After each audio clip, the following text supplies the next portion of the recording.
Filipenses, no capítulo 4, é o último capítulo desta carta, escrita pelo apóstolo Paulo. E hoje pela manhã ouvimos aqui o sermão que foi pregado pelo nosso querido presbítero Tiago, falando sobre Paulo, né? Paulo escrevendo a Filemon, o amor de Paulo, o cuidado de Paulo para com os seus irmãos em Cristo, revelado na carta que ele escreveu.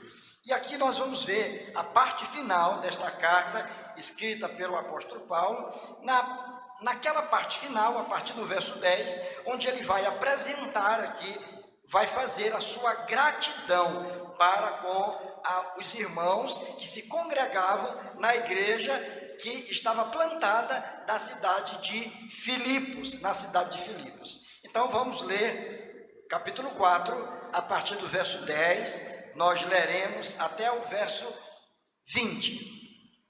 Diz assim a palavra: Alegrei-me sobremaneira no Senhor, porque uma vez mais renovastes a meu favor o vosso cuidado, o qual também já tinhais antes, mas vos faltava oportunidade. Digo isto não por causa da pobreza, porque aprendi a viver contente em toda e qualquer situação, tanto ser estar humilhado, como também ser honrado. De tudo e em todas as circunstâncias já tenho experiência, tanto de fartura como de fome, assim de abundância como de escassez. Tudo posso naquele que me fortalece. Todavia, fizestes bem, associando-vos na minha tribulação. E sabeis também vós, ó Filipenses, que no início do Evangelho, quando parti da Macedônia, nenhuma igreja se associou comigo no tocante a dar e receber, senão unicamente vós outros, porque até para Tessalônica mandastes não somente uma vez, mas duas, o bastante para as minhas necessidades. Não que eu procure o donativo, mas o que realmente me interessa é o fruto que aumente o vosso crédito. Recebi tudo e tenho abundância, estou suprido, desde que Epafrodito me passou as mãos o que me veio de vossa parte, como aroma suave, como sacrifício aceitável e aprazível a Deus. E o meu Deus, segundo a sua riqueza em glória, há de suprir em Cristo Jesus cada uma de vossas necessidades. Ora, a nosso Deus e Pai seja a glória pelos séculos dos séculos. Amém. Amém? Amém. Amém. Eu queria repetir essa leitura, só um verso agora. Eu não queria fazê-lo sozinho. Eu queria fazer com os meus irmãos, com todos nós juntos. Vamos ler o verso de número 19, apenas o verso 19. Vamos ler todos juntos, vamos lá. E o meu Deus, segundo a sua riqueza em glória, há de suprir em Cristo Jesus cada uma de vossas necessidades. Amém. Vamos orar? Senhor, como a tua palavra é maravilhosa, Senhor. Como a tua palavra tem falado aos nossos corações. Ela, na verdade, é o alimento para as nossas almas, Senhor. E te pedimos agora, nesta hora, que o Senhor se apiede de nós mais uma vez. Que o Senhor abra a nossa mente e o nosso coração. Não somente para compreender a palavra, mas para recebê-la com alegria e que ela fique gravada nos nossos corações. E que o Senhor nos ajude, ó Deus, para que ela esteja sempre muito viva na nossa mente, na nossa memória, para que exatamente nos momentos de maior dificuldade, de perplexidade, de angústia, de sofrimento, esta palavra possa verdadeiramente nos fazer lembrar que pertencemos a um Deus todo-poderoso, que nos ama com amor eterno e que em Cristo Jesus sempre supre as nossas necessidades. Fala conosco nesta hora, Senhor. Usa-me como instrumento em tuas mãos, Senhor, como boca do Senhor, para falar aos meus irmãos, a fim de que todos nós sejamos edificados, que sobretudo o teu nome seja exaltado. Oramos no nome de Jesus. Amém, Senhor. Essa é a parte final desta carta. E não faz muito tempo, nós fizemos uma caminhada aqui, em alguns sermões, salvo engano, 4 domingos, pregando no capítulo 4 desta carta, escrita pelo apóstolo Paulo. Uma das cartas mais felizes, mais alegres, boa de se ler.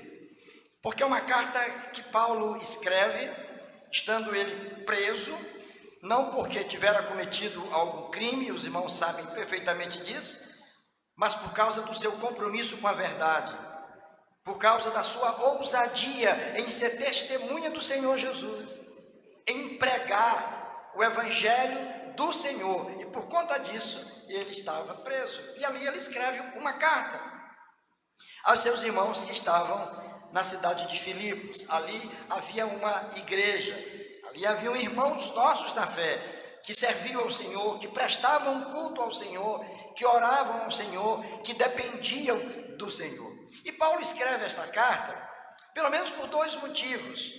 O primeiro era para manifestar ou empenhar aqui a sua gratidão, porque aqueles irmãos haviam se lembrado dele quando ele estava distante, aprisionado, e eles fazem chegar às suas mãos uma oferta, e parece-nos que foi então não uma oferta qualquer, mas foi uma oferta generosa, ao ponto de ele dizer: eu estou suprido, não me falta absolutamente nada, porque vocês se lembraram de mim, porque vocês então, se lembrando de mim, manifestaram um amor tão grande. E agora Paulo escreve exatamente para manifestar a sua gratidão para com aquela igreja que fora generosa com ele. Mas não somente por isso, Paulo também escreve para instruir aqueles irmãos, para orientar aqueles irmãos, para aconselhá-los a se manterem firmes na fé. Lembrando aquilo que falamos já em outras oportunidades, que não basta apenas para nós começarmos com euforia, com alegria, com vibração a nossa vida cristã. Como acontece com muita gente. No momento da conversão, uma grande alegria. No momento em que é recebido pela igreja, uma grande festa. E começa um novo tempo. Então, estas pessoas ficam cheias de entusiasmo e de alegria por pertencerem a Deus. Mas na medida em que o tempo vai passando, que os problemas vão surgindo, o desânimo vai chegando, e muitas destas pessoas já não se encontram mais entre nós. Não tem mais alegria, não tem mais entusiasmo, já não cultuam mais a Deus, não leem mais a palavra com frequência, já não oram como oravam antes, com a mesma energia, com a mesma vibração, não se colocam mais diante de Deus, vivem a vida como tantas outras pessoas vivem, mas sem que tenham uma verdadeira e íntima comunhão com o Senhor.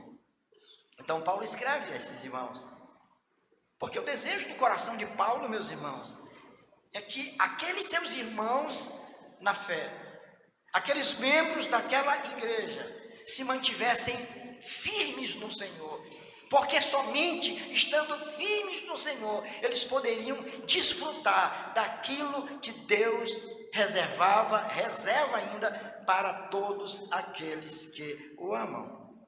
É impossível ter uma vida plena, é impossível ter uma vida cristã saudável, nos mantendo longe dos caminhos do Senhor. É impossível agradar a Deus sem que caminhemos com Ele, observando aquilo que Ele traz para nós através da sua palavra. Então Paulo faz isso. Nesta carta, de um lado ele agradece aos irmãos, diz: olha, vocês são maravilhosos, é uma igreja excelente, é uma igreja linda, formada por irmãos caridosos, que aprenderam a lição do amor, que têm amado uns aos outros, e amaram aqui ao velho apóstolo. Mas vocês precisam se manter firmes, mas vocês precisam caminhar unidos, mas vocês precisam desfrutar de uma comunhão íntima com o Senhor. E Ele faz isso exatamente com esse objetivo, e o faz de uma forma extraordinariamente bela, obviamente sob a inspiração do Espírito Santo do Senhor. E nós chegamos então ao capítulo 4, que é esse capítulo de gratidão. E vocês, pela leitura, perceberam que na sua gratidão, na gratidão que Paulo faz à igreja, ele fala de algumas coisas importantes. Se você seguir os versos aí, você vai facilmente identificar isso que eu vou falar. Na sua gratidão, nessa sessão dedicada à sua gratidão, ele fala da sua alegria. Ele confessa a sua alegria por ter sido lembrado por aquela gente. Vejam que a alegria de Paulo não é simplesmente pelos recursos, pelos valores que ele recebeu, simplesmente pela oferta, pelo bem material que ele recebeu. Mas Paulo está feliz, Paulo manifesta a sua alegria por ter sido lembrado por aquela gente, por ter sido lembrado por eles, pelo amor que eles estavam demonstrando através das ofertas que estavam enviando. Mas Paulo não somente fala da sua alegria, mas no verso seguinte você vai ver Paulo falando do seu contentamento. Ele chega a dizer: eu aprendi a viver contente em toda, olha só que forte, em toda e qualquer situação. Eu aprendi a lição do contentamento. Eu aprendi que Deus está comigo, independentemente da situação que eu me encontre. O Senhor não me abandona jamais, Ele é o meu consolo, e é a presença dEle na minha vida que dá sentido à minha existência.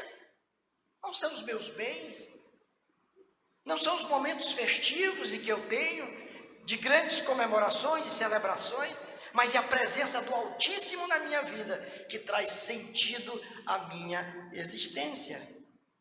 Então Paulo fala da sua alegria, Paulo fala do seu contentamento, Paulo fala da sua capacidade de enfrentar situações tão contrárias. Ele diz: eu aprendi e passei pelo momento de exaltação, mas também por momento de humilhação. Eu já soube o que é dar boas gargalhadas, mas também eu soube o que é ser humilhado, o que é o sorrir, o que é sorrir, e eu me mantenho firme na presença do Senhor. Paulo disse: olha, eu pude enfrentar tudo isso, eu pude ser contrariado, eu pude ser humilhado, eu passei por tristezas imensas, e ele revela isso nessa sessão onde ele fala da sua gratidão. Mas nós vamos ver Paulo também falando nessa sessão, falando da origem da sua força, quando ele diz: tudo posso, o quê? Naquele que me fortalece. Que sentido Paulo diz isso? Exatamente por conta dessas situações tão distintas. Paulo diz: olha, eu só passei por isso porque o Senhor é que me fortalece.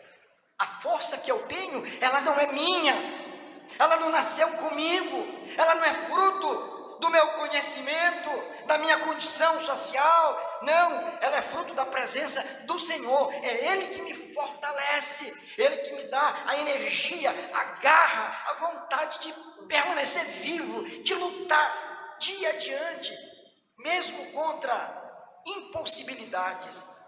É Deus que me fortalece. Tudo eu posso suportar tudo isso, não por mim mesmo, eu suporto tudo isso porque o Senhor, Ele me dá a força que eu preciso. É nele que eu encontro a ajuda, o socorro sempre presente. Paulo faz isso nessa sua gratidão. Ele vai mostrar também aqui, não somente isso, mas ele também nessa mesma sessão, ele vai mostrar o caráter solidário e generoso da igreja. Ele destaca exatamente esse caráter daqueles irmãos. Ele diz, olha, vocês são assim, vocês são generosos para comigo, vocês são solidários, vocês se lembraram de mim, e eu sei que vocês não têm tantos recursos, eu sei que essa igreja não é uma igreja rica, eu sei que os irmãos não são abastados, eu sei que vocês têm muitas limitações, mas isso não serviu de impedimento para que vocês pudessem me ajudar. Isso não foi suficiente para impedir que vocês manifestassem o amor de Deus para comigo, me ajudando nesse momento que eu tanto estava precisando. Paulo, nessa sua gratidão, ele vai destacar exatamente isso.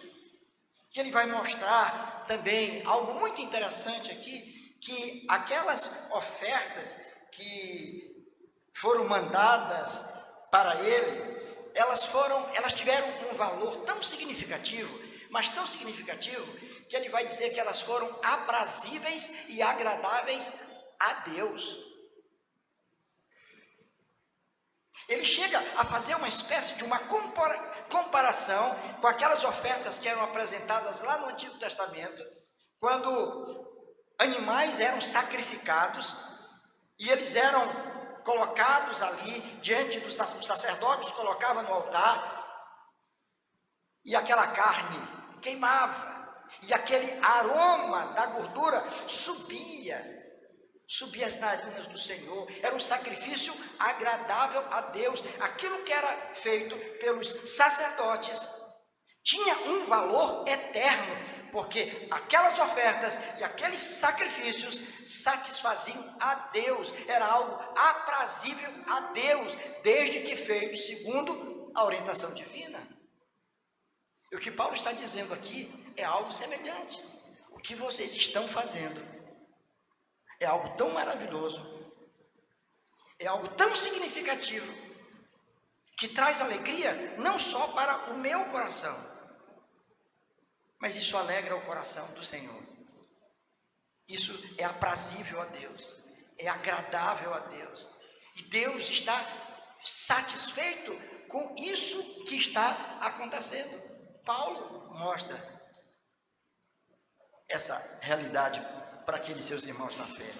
E ele chega, portanto, então, aqui, no verso de número 19, que foi o verso que nós lemos, quando ele diz assim: e o meu Deus, segundo a sua riqueza em glória, há de suprir em Cristo Jesus cada uma de vossas necessidades. É interessante porque quando Paulo chega exatamente nesse momento, parece que ele muda um pouquinho o tom do que ele vinha dizendo. Se ele estava aqui manifestando toda a sua gratidão e o reconhecimento do favor de Deus na vida dele através daqueles irmãos, agora ele muda um pouco o tom e parece-nos que faz aqui uma espécie de traz uma palavra profética, ele profetiza, ele faz uma promessa propriamente dita àqueles irmãos. Ele diz: olha, e o meu Deus, segundo a sua riqueza em glória, há de suprir em Cristo Jesus cada uma de vossas necessidades. Isso vai acontecer com vocês. É Deus que, mediante a sua riqueza, Ele vai atender a cada um de vocês, que quase não tem nada, mas que do pouco que tem, contribuíram para que eu fosse atendido. Esse Deus está com as mãos abertas para favorecer a cada um dos irmãos. Irmãos, eu confesso para vocês que há textos nas Escrituras que, não obstante ter lido já tantas vezes, passado por eles tantas vezes, todo riscadinho, em todas as minhas Bíblias ele está riscado, mas às vezes ele chega no coração da gente, parecendo que foi a primeira vez que a gente leu. A gente olha e diz: isso estava aqui mesmo? Isso estava aqui, eu já li isso verdadeiramente. Está aí, sim. A palavra de Deus não muda. Nós mudamos, as circunstâncias mudam muitas vezes o nosso coração. E Deus faz com que determinados versos, determinados textos saltem aos nossos olhos e invadam o nosso coração de uma tal maneira que nos coloca de pé, que aquece o nosso coração, que ilumina a nossa mente, nos faz perceber verdades que nós não percebíamos antes, ou pelo menos não sentíamos com tanta intensidade. Quando o Senhor então toca no nosso coração. Paulo, aqui nesse verso, ele revela a sua significativa relação com Deus, ao manifestar a sua gratidão aos irmãos.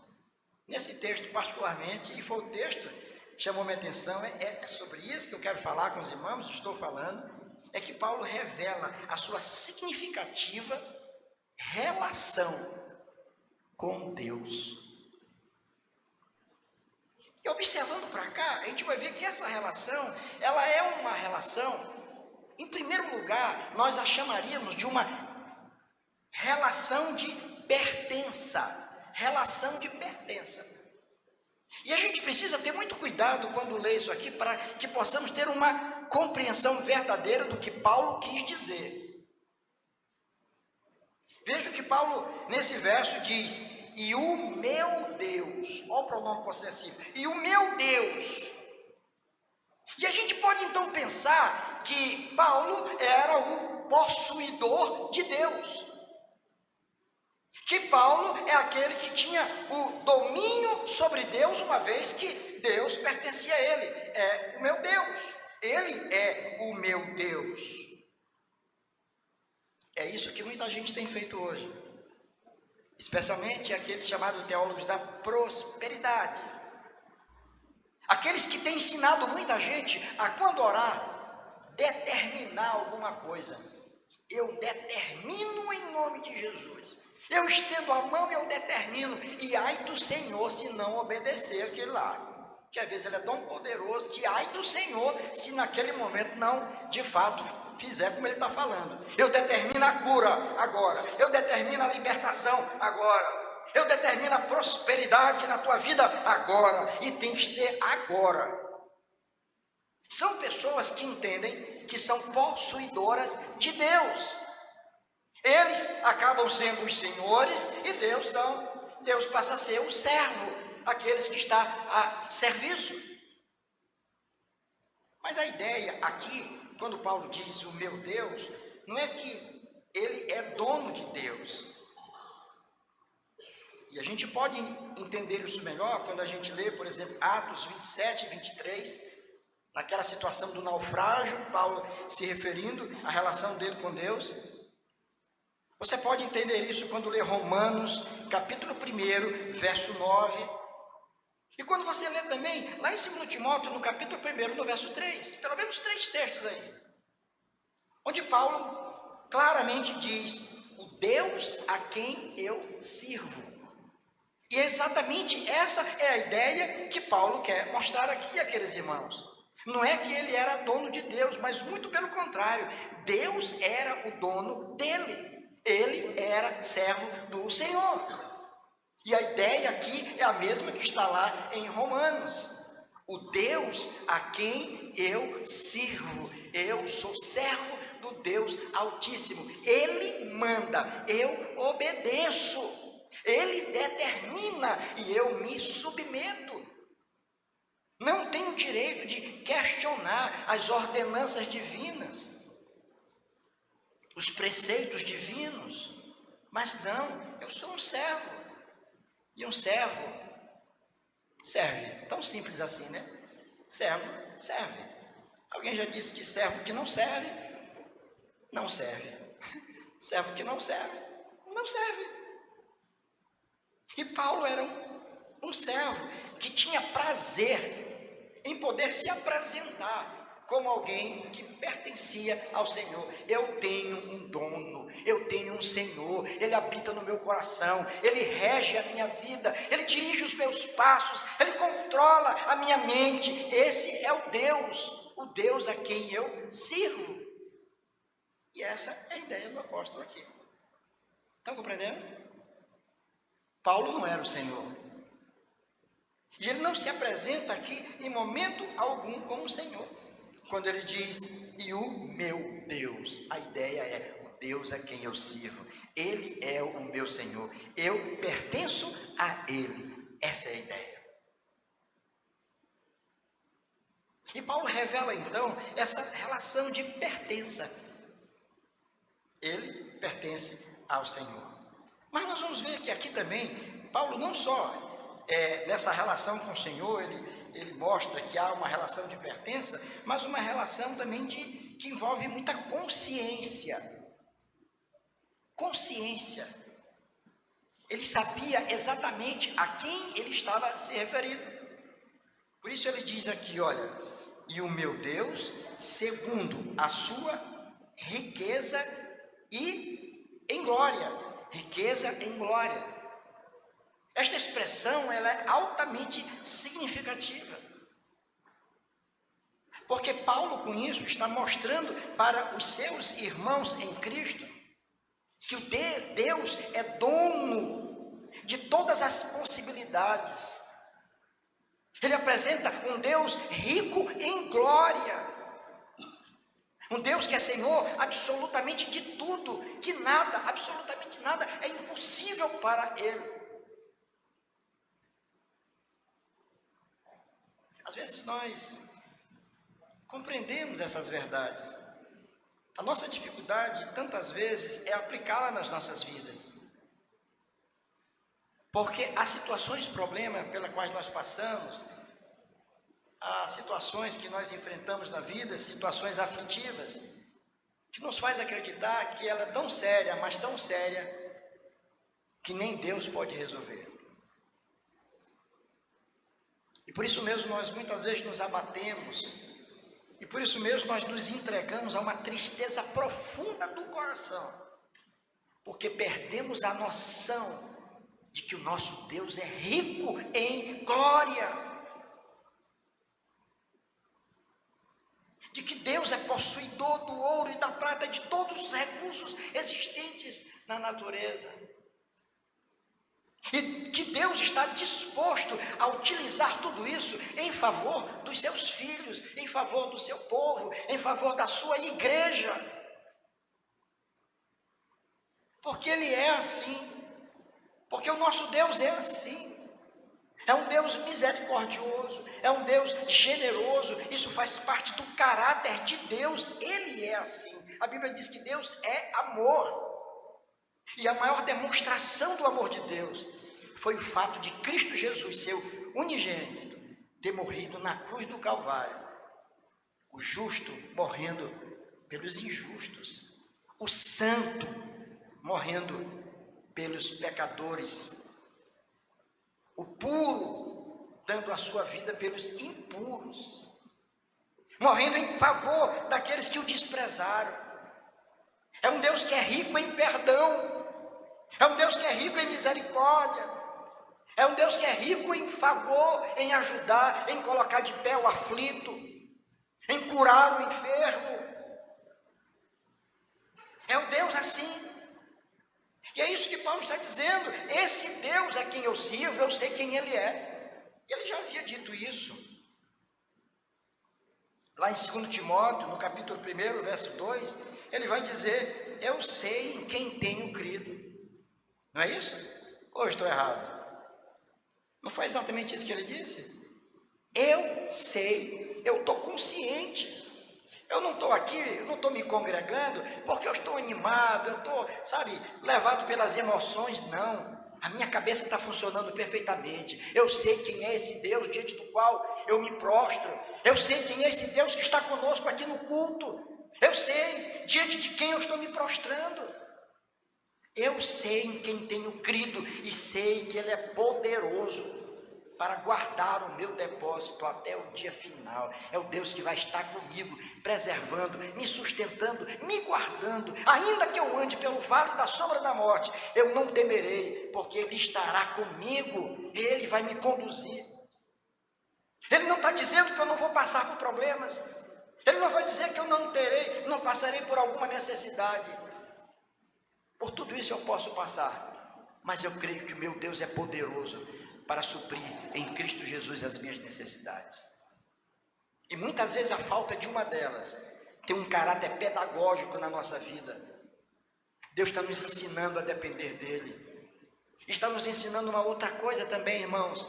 É estabelecer uma distinção entre desejos e necessidades. Muitas vezes nos injuriamos e nos decepcionamos com Deus, simplesmente porque Ele não atendeu um capricho nosso, um desejo do nosso coração. Quando o compromisso de Deus é olhar para as nossas carências e para as nossas necessidades. Foi isso que disse também Jó.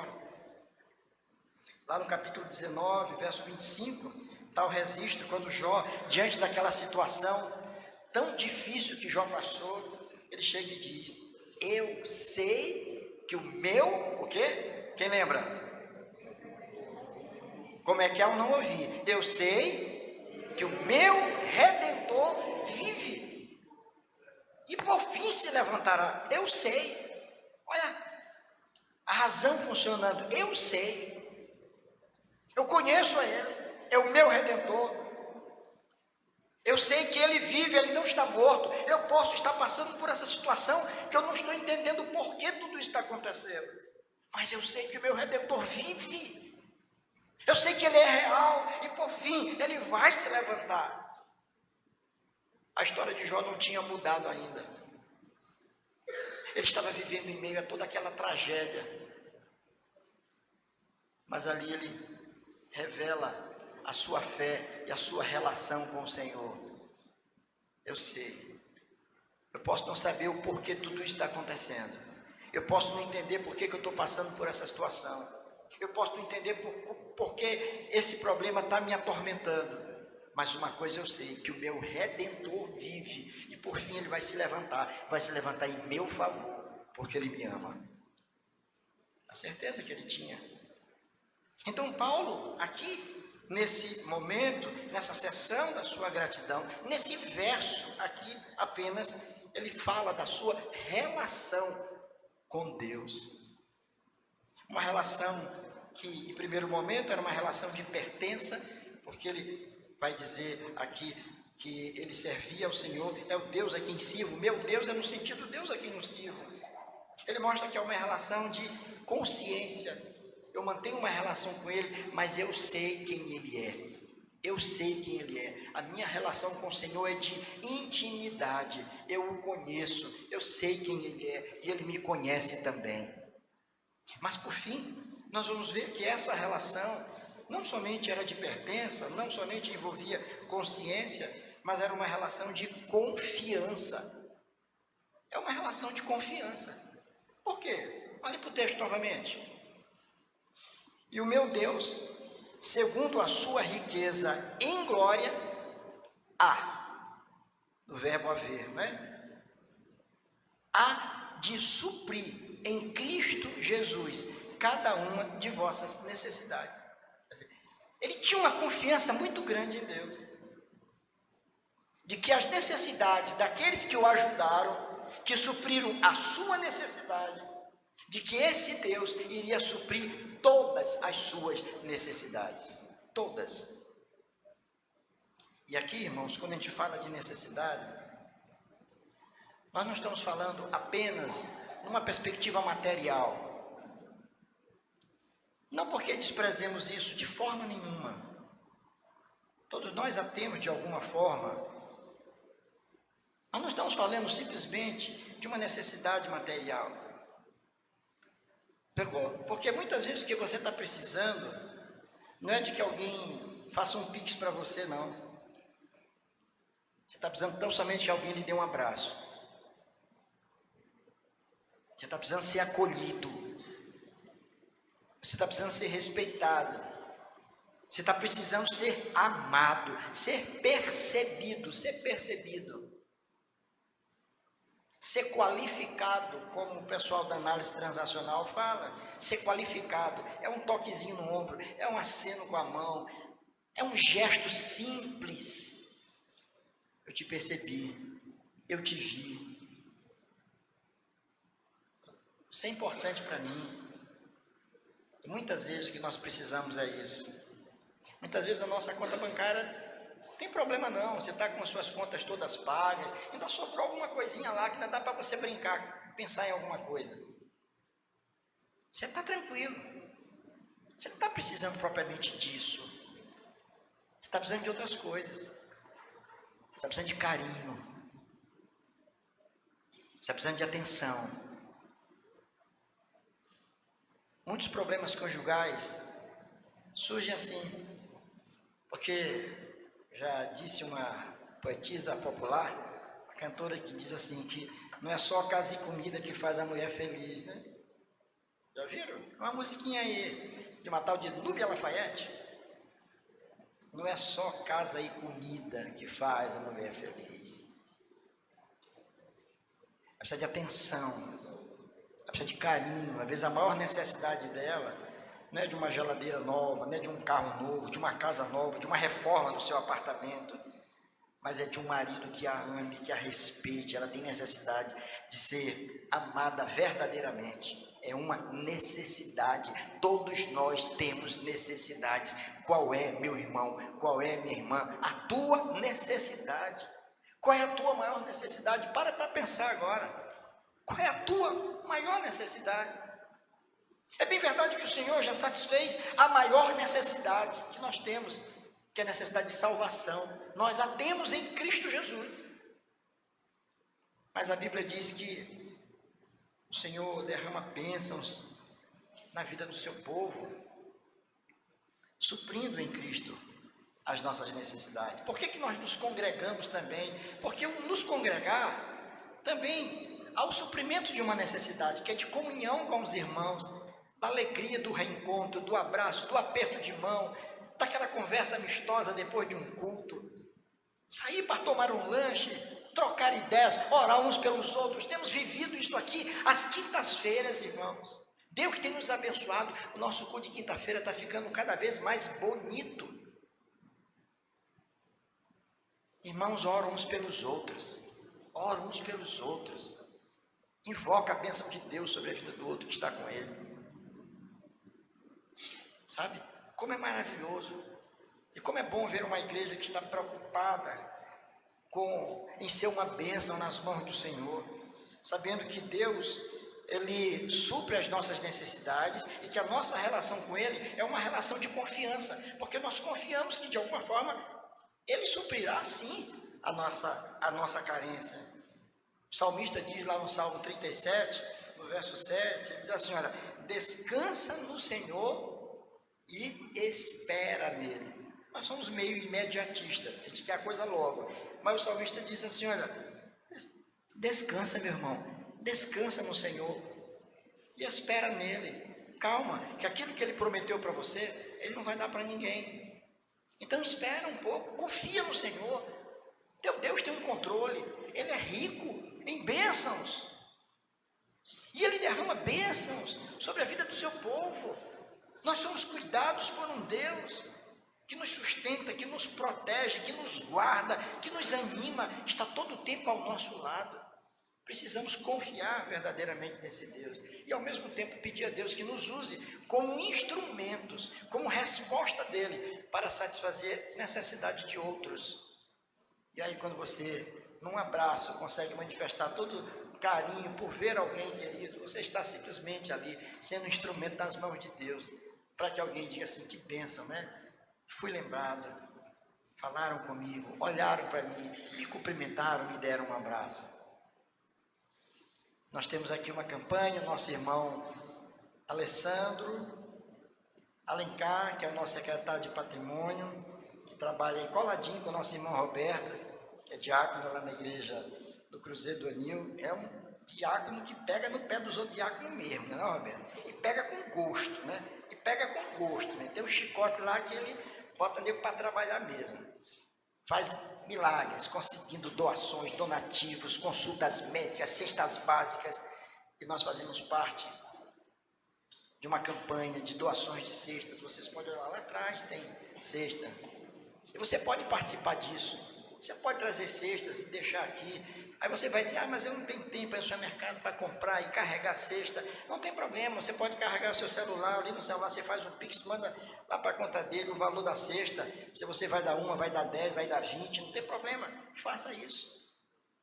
E essas cestas são distribuídas para pessoas que precisam. Nós ajudamos igrejas que ficam situadas em periferias. E vocês precisam ver a alegria dos pastores que vêm aqui receber. Teve um que ligou para mim, pastor Antônio, será que o senhor conseguiria algumas cestas para mim? Eu olhei lá para trás, eu estava na igreja, disse, tem, pode vir. Liguei para Alessandro, eu vou doar umas que tem aqui. E ele veio correndo.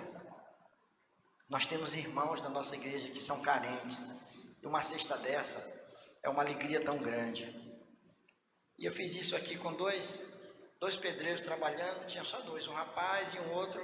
E eu cheguei com 2 cestas e disse, olha, isso aqui para você. Eu sei que não é tanta coisa. Aí ele disse assim, pastor, o senhor não imagina isso lá em casa. Isso é muito bom, isso vai me ajudar muito. E eu fiquei assim, tocado no coração, por saber que algo tão simples pode ser uma bênção na vida de uma pessoa que está precisando. O nosso Deus é um Deus que supre necessidades. É o meu Deus, como diz o apóstolo Paulo, o meu Deus, segundo a sua riqueza em glória, há de suprir em Cristo Jesus as suas necessidades. Que Deus nos use como instrumentos em suas mãos para suprir necessidade de gente que a gente nem conhece. Nós não temos uma relação aqui para saber para quem foi dada a cesta, se tem um nome, CPF, endereço.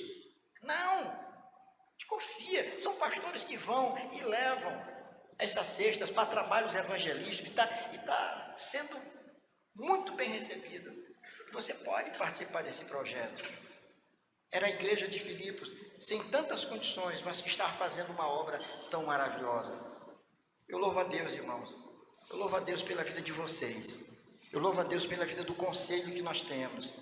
Um conselho que é audacioso nos seus projetos, que vai adiante.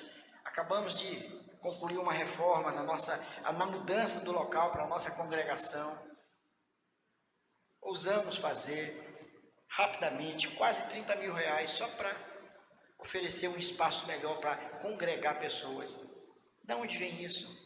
Desse movimento aqui, ó, irmãos vindo, depositando suas ofertas, seus dízimos, fazendo as transferências, dando, tesoureiro controlando tudo, efetuando os pagamentos, fazendo todo o agendamento e Deus suprindo. A nossa construção lá atrás está saindo. Hoje, pela primeira vez, a minha sala, a sala de discipulado, funcionou lá em cima. Já tinha dito lá para o pedreiro, seu Luiz, eu quero isso aqui limpo, limpa isso aí, afasta esses tijolos para lá, eu quero um espaço aqui que eu vou botar umas cadeiras e minha sala vai funcionar bem aqui. E levei as cadeiras lá para cima e hoje a nossa sala foi lá em cima. E que bênção não foi a sala lá em cima, tranquilo.